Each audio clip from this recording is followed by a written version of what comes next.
Good morning. Welcome to City Church. So glad you're with us this morning. As we mentioned earlier, our vision here is to help people find their way to God from where they are. And we're so grateful that you're here with us this morning. And hopefully we can help do that for you. Just going to jump right in. Got a lot of content to get through today. I did first want to mention, though, about a month ago, Drake said that to get up here and speak, I had to grow my mustache back. So I did that. So I expect Michelle to have her mustache next week. To kick things off, we've been in this series on the wonderful, controversial Jesus. This week we get to talk about politics. Woo! Very exciting. So just wanted to take a brief poll quickly at the beginning here. So who among you has found peace or hope through a politician or a policy? Got maybe one or two people. That's kind of what I expected.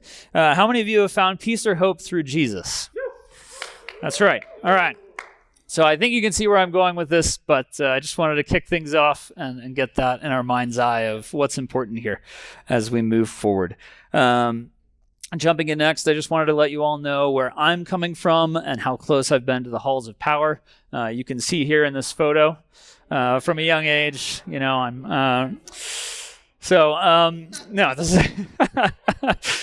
just wanted to throw that up there. My parents told me afterwards, apparently, I said he smelled like the baby shampoo that I was still using at the time. So there's a little tidbit about Bill Clinton for you. All right, so now to dive into the real stuff. Again, politics is a huge topic.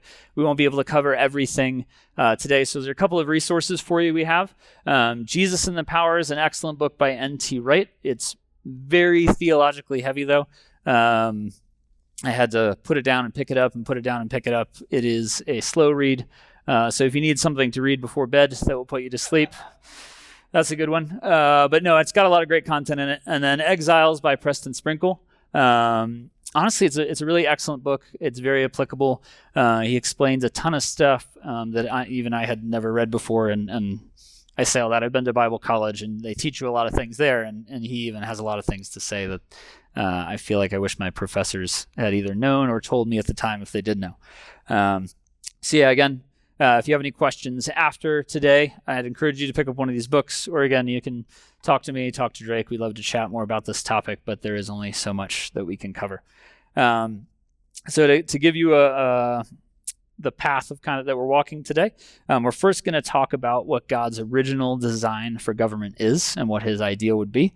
We're going to talk about its current role now that we live where we do, and then tie that to the cultural context that we have of today, and then how we as Jesus followers should interact with that moving forward. Some of you are probably already doing things the right way, but for those of us who are not, hopefully this will be a helpful reminder of what Jesus wants for us.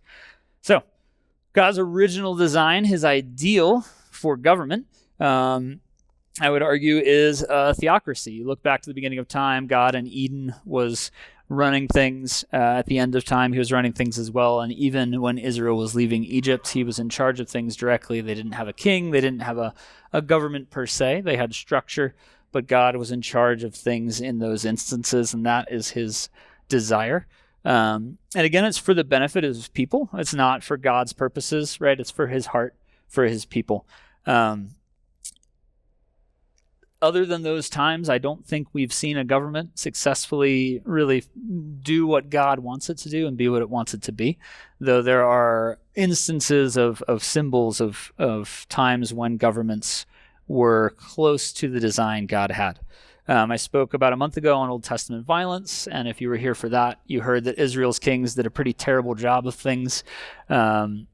And Drake spoke last week about mammon, or greed and wealth and power and all that entails. And those are really central pieces to God's design for government, both in his ideal and also in the governments that we see him help set up in Israel, and then later on the words in the New Testament of how we should interact with government and the authority that's there. So I'm going to jump quickly through. These are some of the main civil law points that God set up for Israel.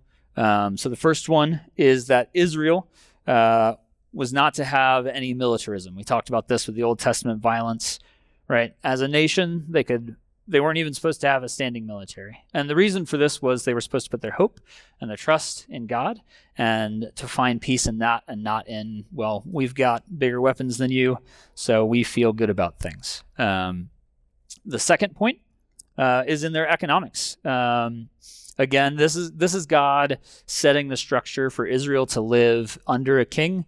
That's not how he wanted things to be. Again, this is not the ideal of his design, but it is and was used by God to show the other nations around Israel how you should live, even after the fall, right? And I say that, we use the word sin. Some people might not like that word, but obviously you can see there's things that are broken and not right in our world. You can see that the governments of the world aren't really operating in the best interests of their people all the time. And so God is trying to set Israel up for the best chance of doing things possible. There's a lot of religious law and other things tied into that in the Old Testament that is not something we're meant to follow today. I'd also argue we're not Israel 2.0 here in America, so this isn't a direct call for us to live this way, but it is, in a way, it's God's way of saying, hey, this is my heart for people. This is what I care about. And so that's why he set Israel up this way. And I want to point out with the economics portion, something I knew but I'd forgotten about and was brought back to me through that Exiles book is actually they have something called the Year of Jubilee, or they're supposed to, and every 50 years in Israel, let's say if you were poor or fell into debt, you would have to sell your field.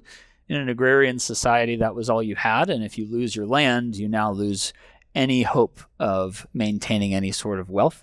But every 50 years, the Year of Jubilee would happen, and if you had bought a field from someone, you would actually have to return the field to that original family. It might be their grandson at that point, whatever it is.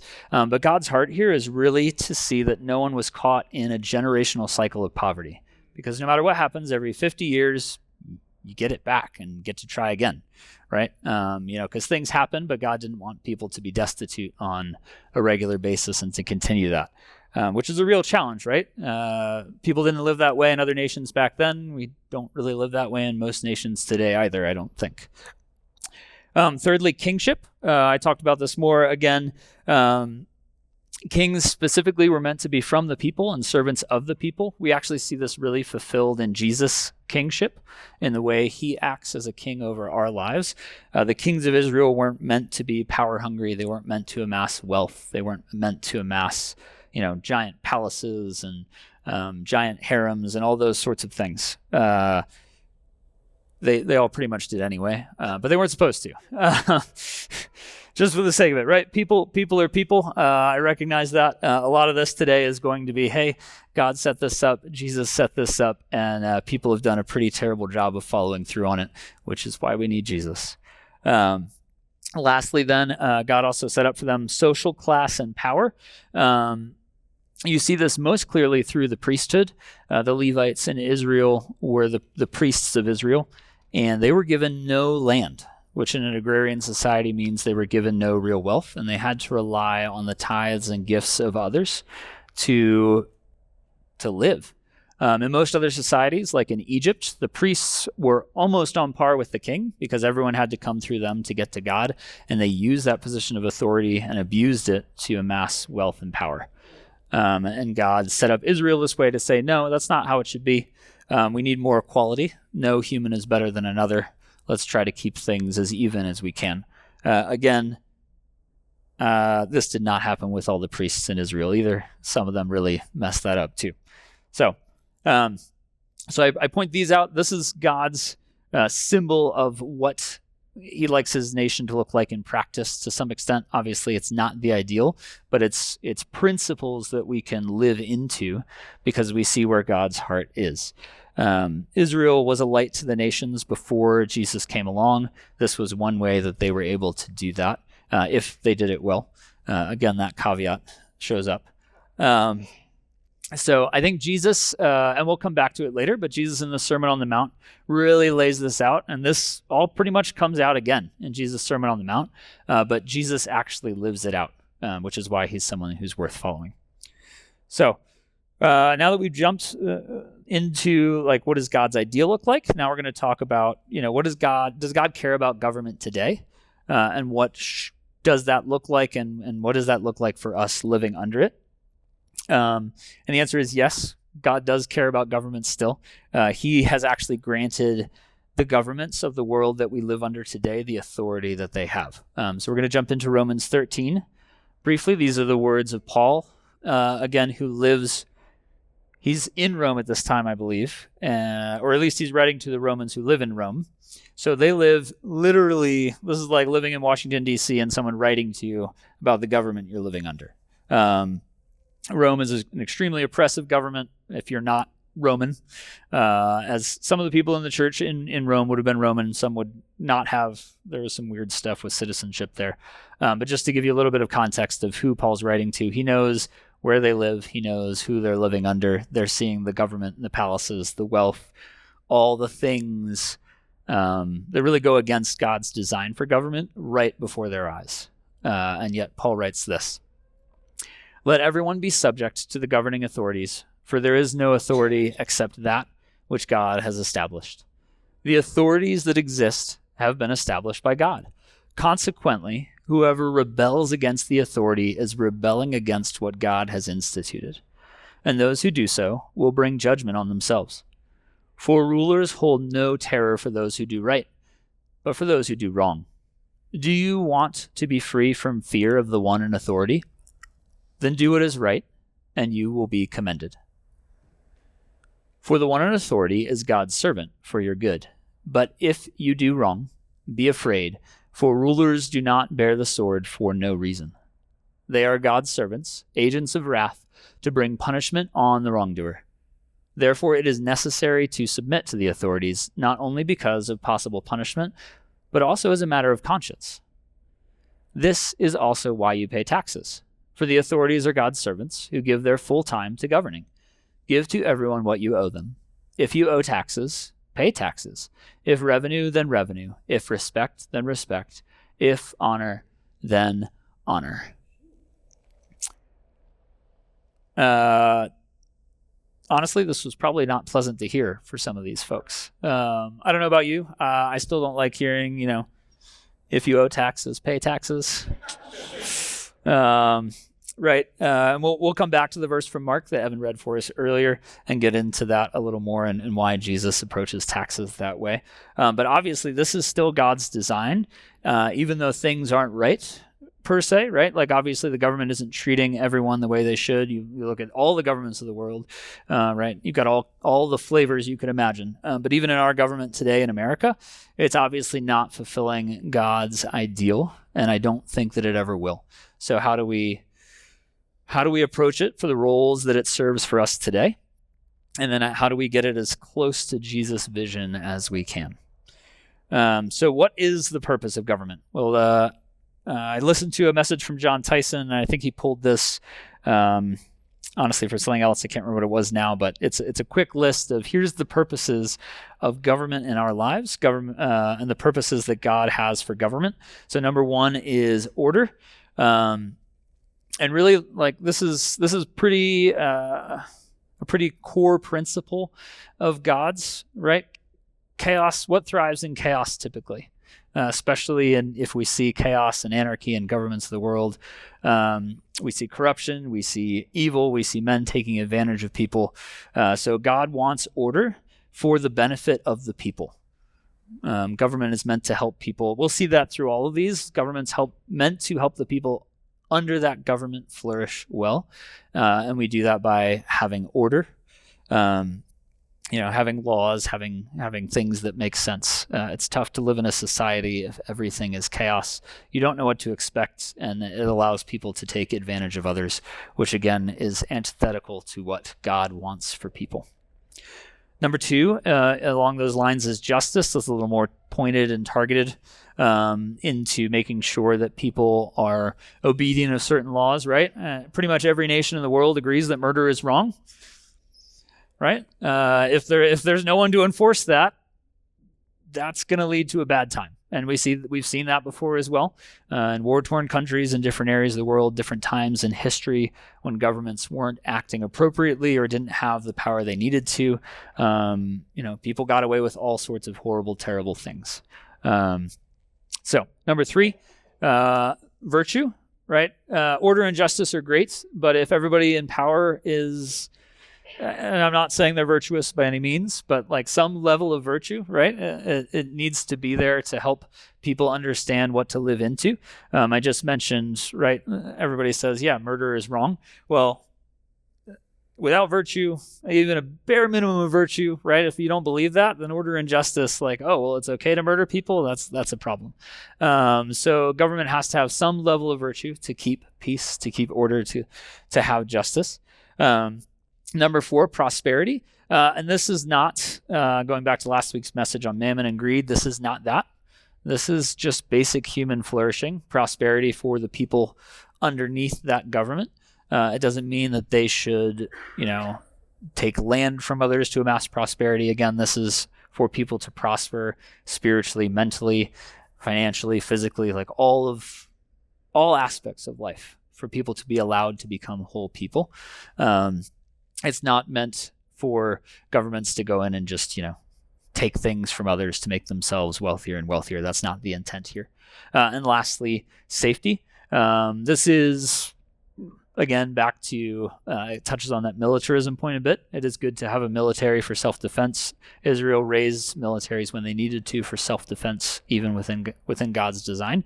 So this is mainly safety from external forces, right? Justice is more of an internal. This is safety from external, other nations, other things. Even to the point of, I'd say, like natural disasters and things too, right? I know Japan's put a ton of time and effort into tsunami warnings and things of that. Like that's the purpose of their government, to keep their people safe. So authority is a good thing. Order is a good thing. Evil thrives in chaos. When evil thrives in injustice, right? We all know Batman. Gotham City seems like actually kind of a terrible place to live, if I'm being honest. It's a mess. So God's calling us to pay our taxes, even if they're onerous. He's calling us to submit to the authorities, even if we disagree with them, because he's put them in place, and they should be servants of the people they're governing. Obviously, that doesn't happen all the time, or even most of the time. But again, we want to live into the best version of what God has for us. And there are instances, and this is what I'm going to get into next, of where does the government and Jesus' way not align? What do we do then?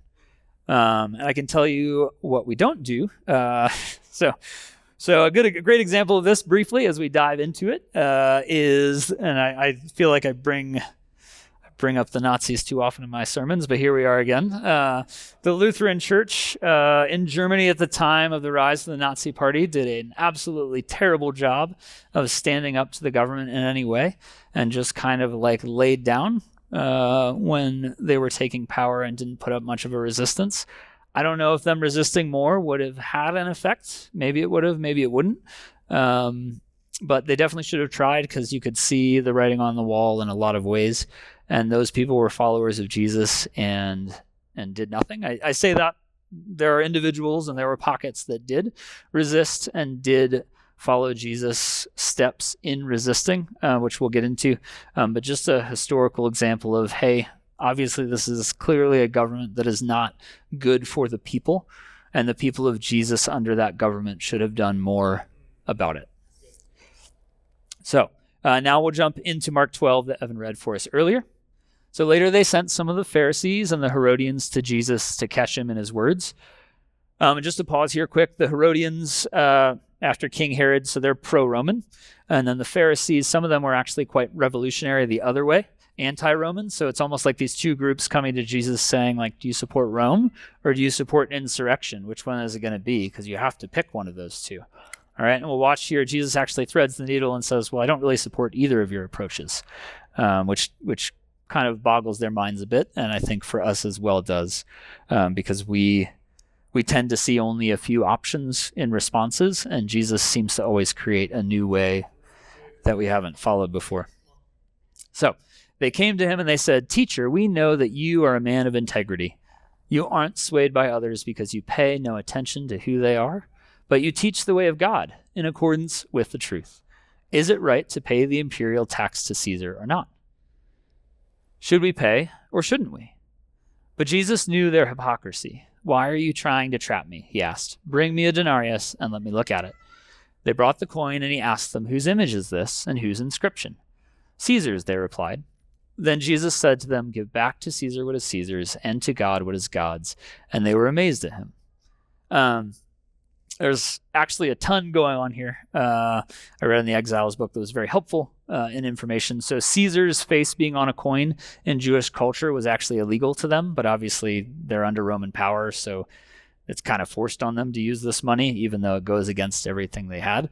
And the inscriptions referenced here are probably things saying like Caesar is God, like on the coin, which again goes against all of Jewish culture and everything they're doing.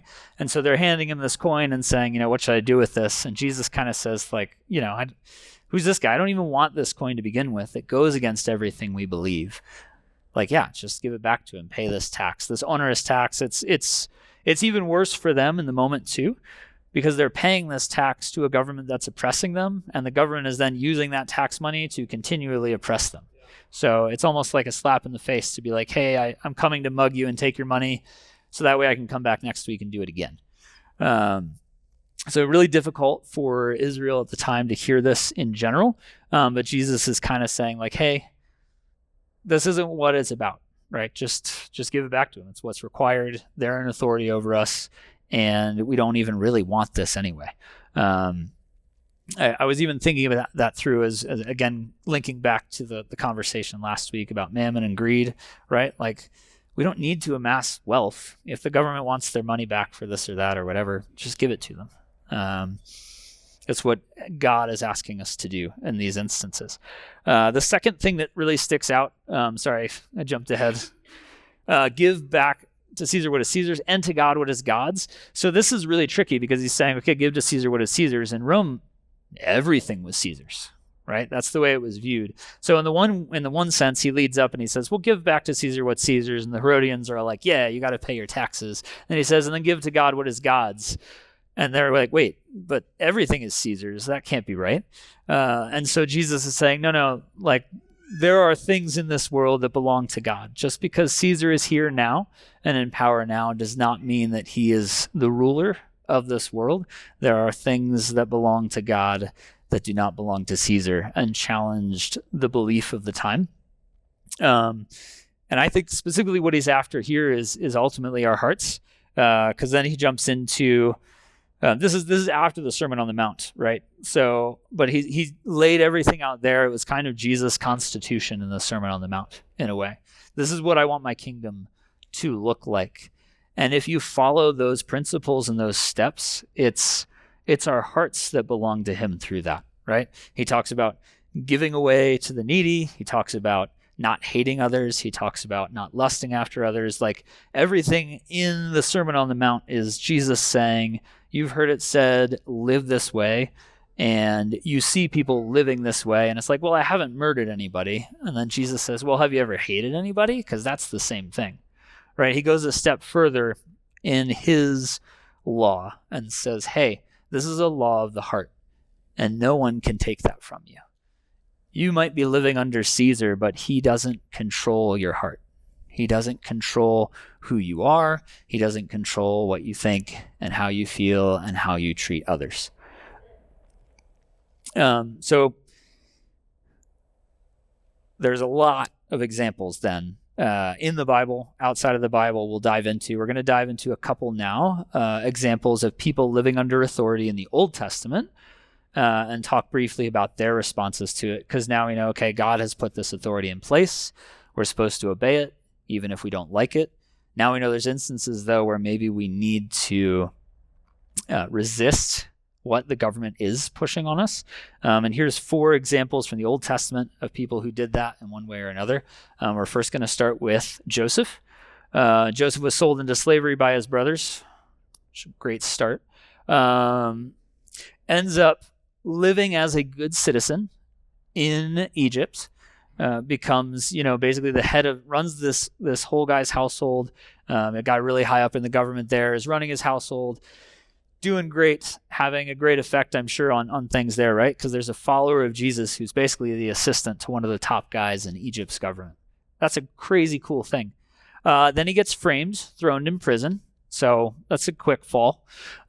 Spends years in prison, right? And is trusting God this whole time.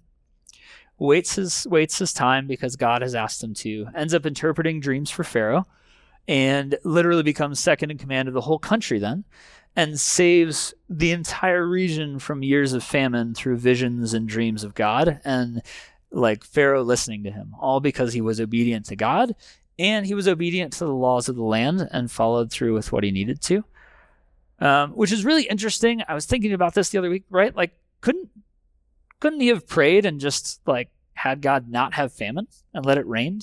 But that's not what God did. He actually used the government in Egypt to save all these people's lives from famine rather than just sending rain. So God works through the Pharaoh, even though he probably wasn't the best of individuals either. And he works through Pharaoh, through Joseph being in that government, serving Pharaoh in a way that honored God. And so he was used by God. Second is Daniel.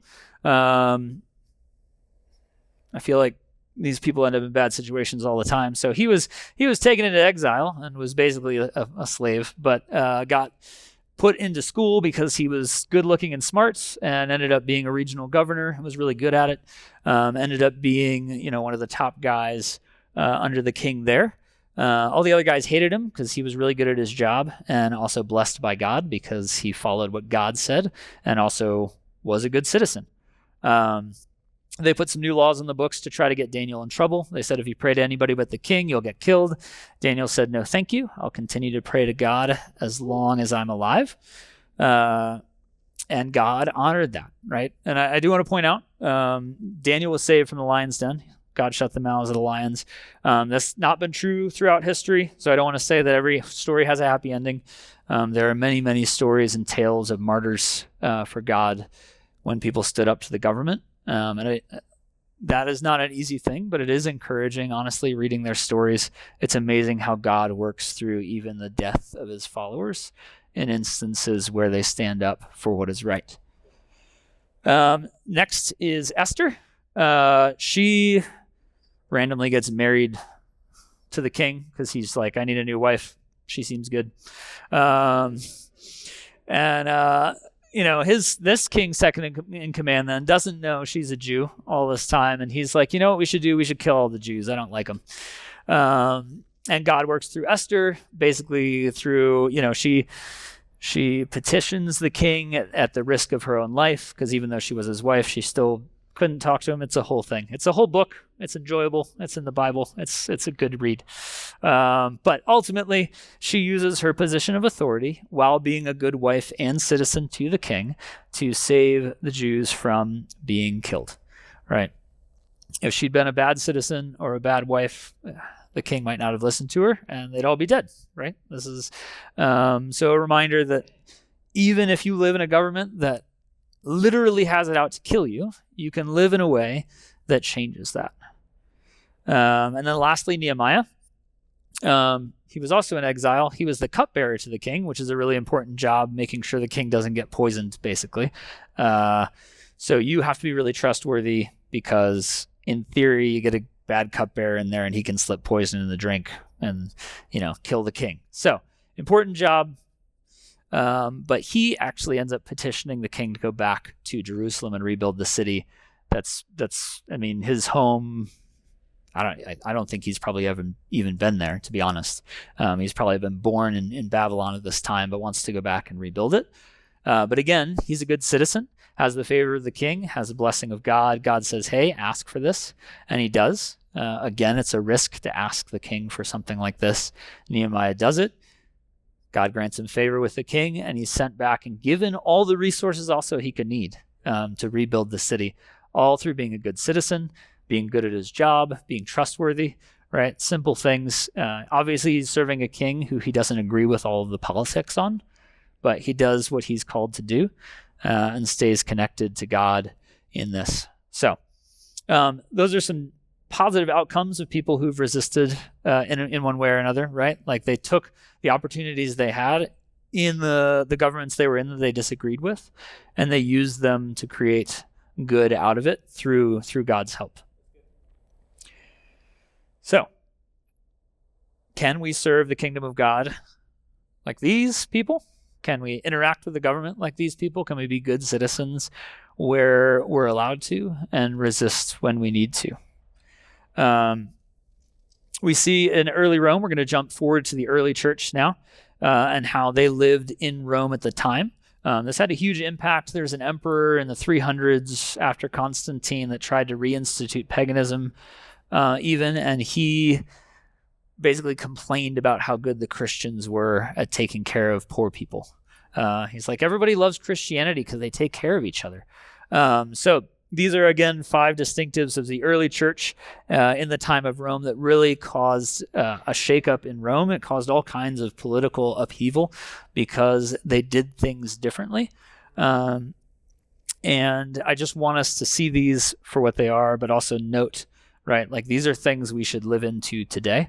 These are things that are principles that I think Jesus, he taught his followers who passed it on, and this is, the first few hundred years of the church lived with these principles. So the first is that it was multiracial and multi-ethnic, right? This crossed all kinds of borders. Again, Rome was huge at the time, the Roman Empire. It included all kinds of people groups. That doesn't mean that they had to like each other, though. And it doesn't mean that they got along, and it doesn't mean that they shared spaces and meals together. This would have been radical for the time. And this goes with number 2 as well. It spread across socioeconomic lines. So now in Christian circles, you had poor and rich people mixing together, and that just did not happen in the rest of society there, at least not on a regular basis. Number 3, the church was committed to advocacy against infanticide and abortion, right? It was still very common to have child sacrifice across, again, you're looking at all these religions. Rome didn't really stop people they conquered from practicing the religions they had. So if they already had child sacrifice, they just kind of rolled with it.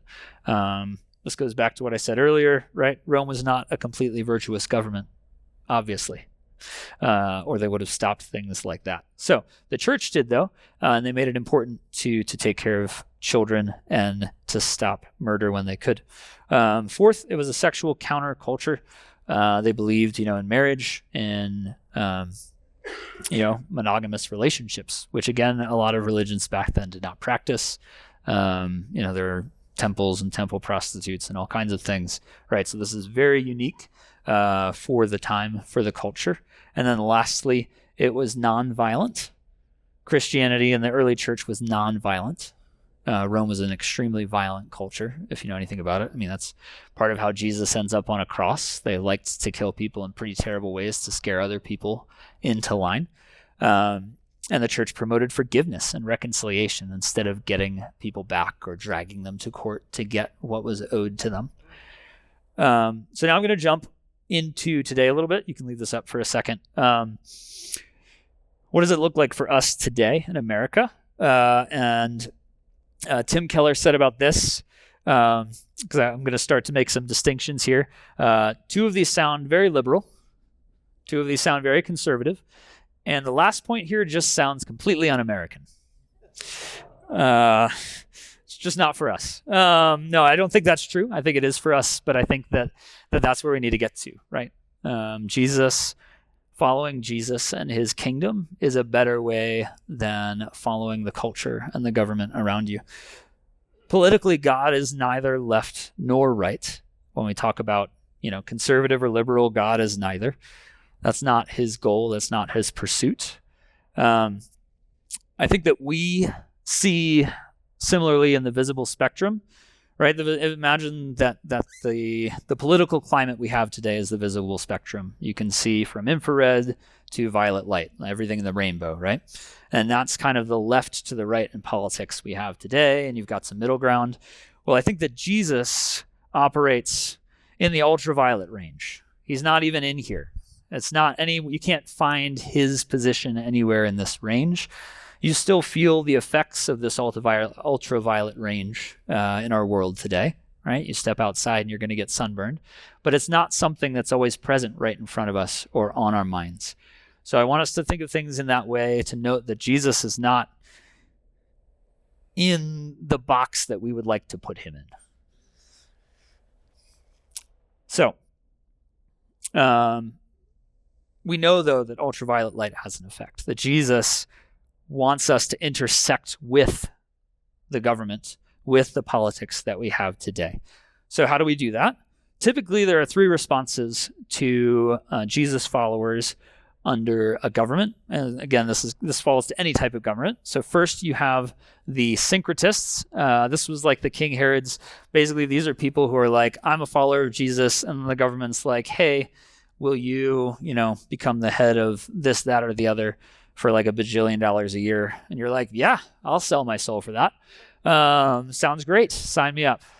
So the syncretists are anybody who basically partners with the empire and conforms to whatever government they're under instead of living the way of Jesus any longer. So I want to hit it at something more specific under this, because I think we see this some today.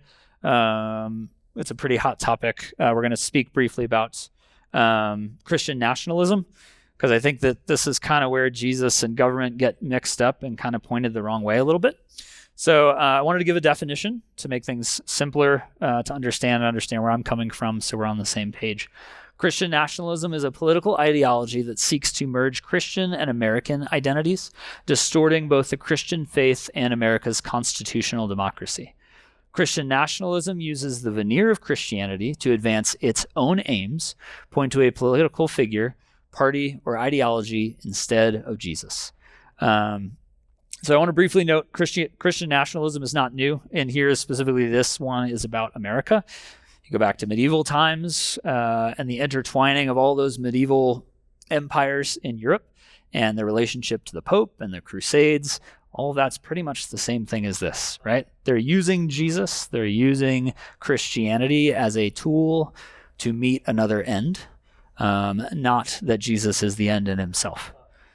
So I do want us to be careful of this. I do want to point out that Christian nationalism is not something that is confined to one political party. I think we see it frequently, maybe more so in one party today in our current context, but that doesn't mean it can't be used by anyone for any purpose. It's anytime you use Jesus or Christianity to further your own ends politically. All right. So I just want to be clear on that.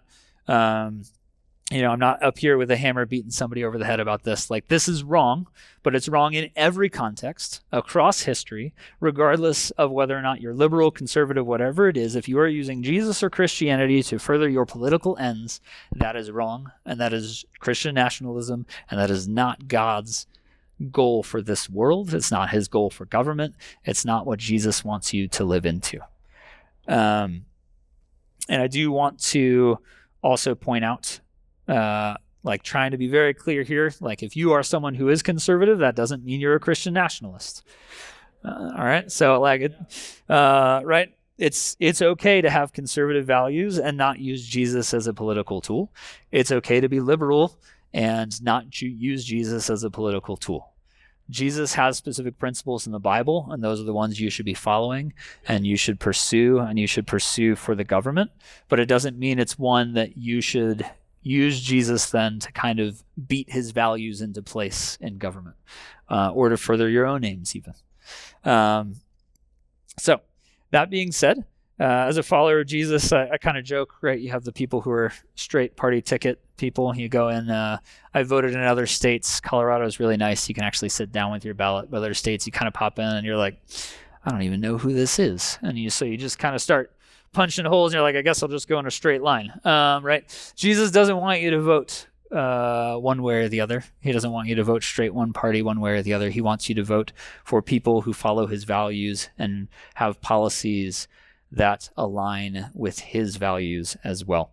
That being said, we live in Colorado. You get a ballot in the mail. You actually have time to sit and think about it and read it. Pray about it when you sit down with your ballot to vote. Look up the people, see if their policies and their values actually align with Jesus, and vote for those people. Because isn't it great if there's someone who follows Jesus in government? I think you can see that most clearly in William Wilberforce. He was in England a couple hundred years ago, and he was really instrumental in stopping the slave trade to England. And he has a pretty good track record of following Jesus well, but also being in government. And so you can be a follower of Jesus and be in government. I know it seems like most politicians can't, but you can. So pray before you vote. Do research before you vote. It's important, right? Voting off of a label is probably not a good way to go about things. There's no right party or right way to vote other than vote based off of the teachings of Jesus and what he says. So to further illustrate the point of Jesus not really fitting into our political boxes, I have this quote from George Carlin.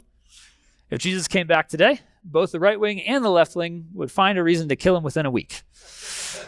So just as a reminder, all right, I really want to stress Jesus is not with any political party. He never was, he never will be.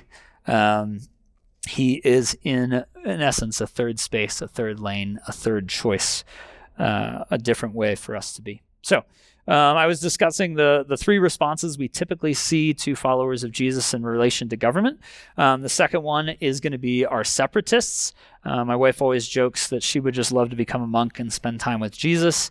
That's what the separatists are. They went off and set up their own communes and places in the desert to avoid the Roman government and just live their own little lives out there.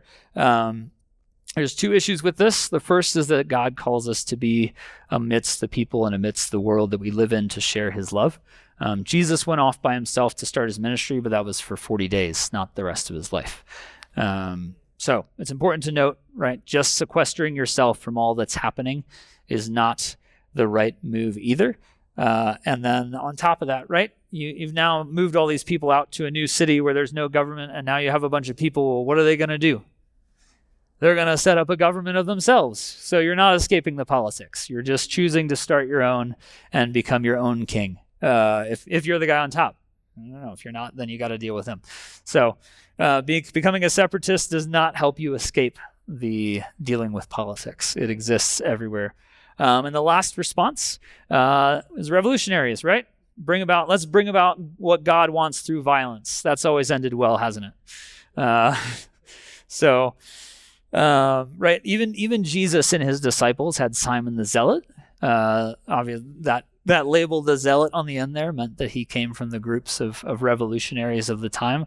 I don't know if he was actively trying to overthrow Rome when he was following Jesus, but at some point he had. So we know that Jesus is saying, hey, even with this, right, I didn't show up to overthrow Rome through violence.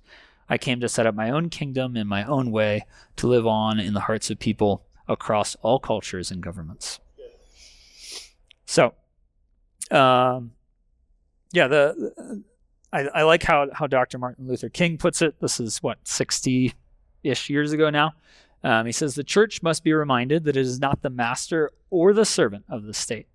It should be neither, but rather the conscience of the state and never its tool. This goes back to that Christian nationalism comment. Even back before our current era, he's saying, hey, the church should never be a tool of the state. If the church does not recapture its prophetic zeal, it will become an irrelevant social club. A reminder back to earlier, we're not meant to do nothing if the government is doing wrong. And even in his lifetime, right? Think about the change that he brought about by resisting the government. The laws of the time literally said, you can't go to these places. You can't sit down in certain restaurants. You can't drink from the same water fountains. You can't go to the same schools. Clearly wrong laws that go against the principles of God that we talked about earlier with social class and power, with equality, right? These are things that God thinks are good. And he used his position and his authority to resist the government we had to bring about change that Jesus would want, that Jesus promoted. So we should absolutely respect and submit to the authority that God has put in place in our government. But we should also resist it when the time calls for it or when laws are in place that are not good for us and not good for the people. I heard it put this way as subversive submissiveness, right? We should submit, absolutely, but do it in a subversive way, right? Just because you have to follow the law doesn't mean you have to follow it in a way, you know what I mean? So my kids do this to me all the time. I ask them to do something, and they're like, I found this creative way to, I still technically did it. All right, you did. But you did it in a way that maybe subverts what I wanted originally, but maybe it's better in the long run that it was done that way. So how should we resist? I talked briefly about Dr. Martin Luther King. I'll come back to him. We're going to go back to Nazi Germany. I don't know, man. I got a thing.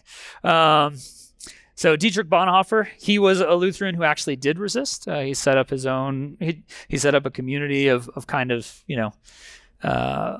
pacifistic resistance within Germany at the time. Still taught the Bible, wrote a lot of great books, talked a lot about what it's like to live under a government that wants to crush you. Because technically he was kind of breaking some rules along the way while trying to maintain the way he was following Jesus and teaching others. That being said, he reached a point. You can see him wrestling. I haven't read the book. I talked with Drake about it some. He has. Bonhoeffer was a pacifist, but he really struggled with everything that was going on in Germany at the time because he could see it for what it was. And he ended up becoming enmeshed with a plot to assassinate Hitler. He wasn't going to be the trigger man, but he, in essence, decided that this was a lesser evil than the greater evil the government was perpetrating at the time. Eventually got found out, and he was executed for it. I don't know where I would have been in his shoes, right? If you know me, I've been kind of on a nonviolence kick. I think that that's where Jesus wants us to be. I know he was as well, and I was not in his position. If I had been, how would I have responded? I do not know. But it's just an example of like this guy really gave his life for Jesus, lived his life for Jesus, and decided like we have to try to do something to change the horrible things that are happening with our government. And it ended up costing him his life. On the other hand, another pacifist, Dr. Martin Luther King Jr., right, promoted peaceful protests across the United States in all kinds of instances. I think ultimately, right, he gets assassinated. He pays with his life too for following Jesus and changing our nation for the better, and making a difference when others would not have. He really, and I use him as an example, and Bonhoeffer as well as a pacifist, right? Because there's a right way to do this, and there's a wrong way to do this. It's not through anger and aggression and violence, right? It's perfectly fine to protest the government. It's great that we have free speech and are able to do that. But if we start setting things on fire, that's no longer in the realm of Jesus. We've gone too far the other way. So by all means, protest, use your voice, speak up for what is right, but do it in a way that is honoring to Jesus so that people talk about you in a way that is uplifting, right? There's a reason we still talk about him 60 years on, and the difference that he made. If he had been a violent revolutionary, I think that we would be having a very different conversation today. So to bring all this back, to wrap this up, right? We talked about the government. We talked about its role in our lives today, even if we may or may not like it. We need to honor it because that's what God has asked us to do in the way of Jesus.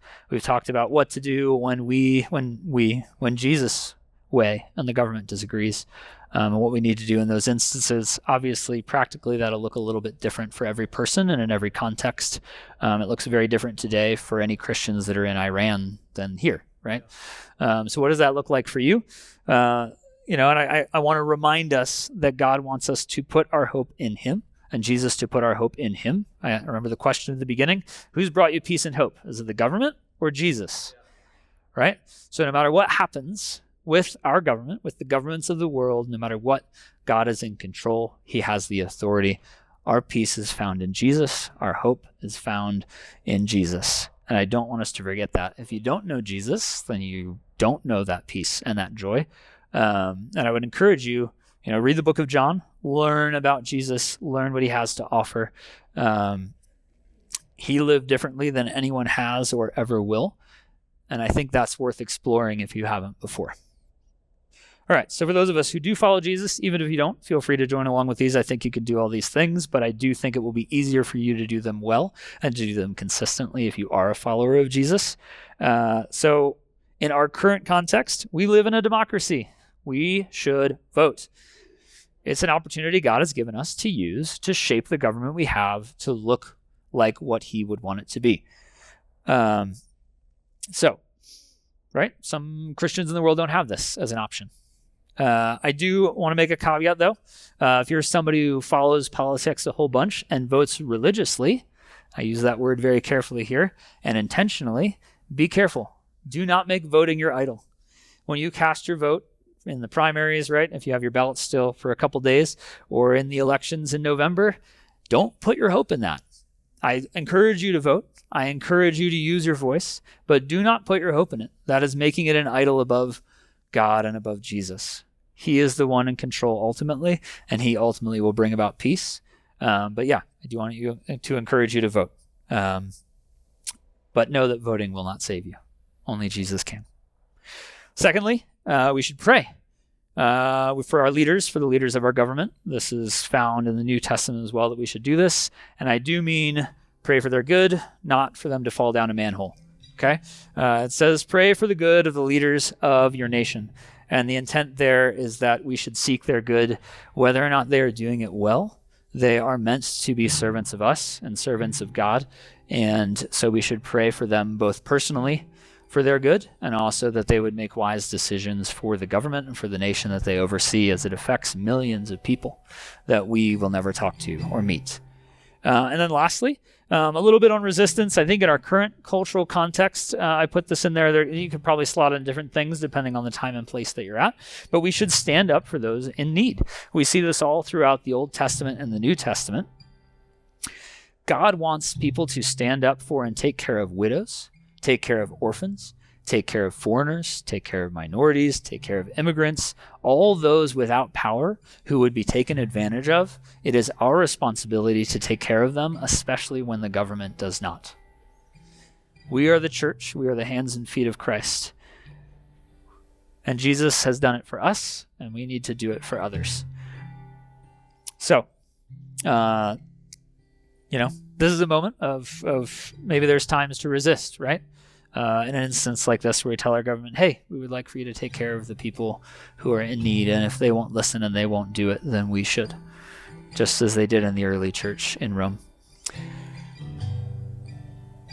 So one last time as a reminder, Jesus is what brings about hope and peace, not the government. It serves a purpose, but it is flawed because of sin, because of our broken world. It is a good thing that God has placed in our lives to keep us safe. It is an authority over us, but it is not and will not save us. And it should not be an idol in our lives.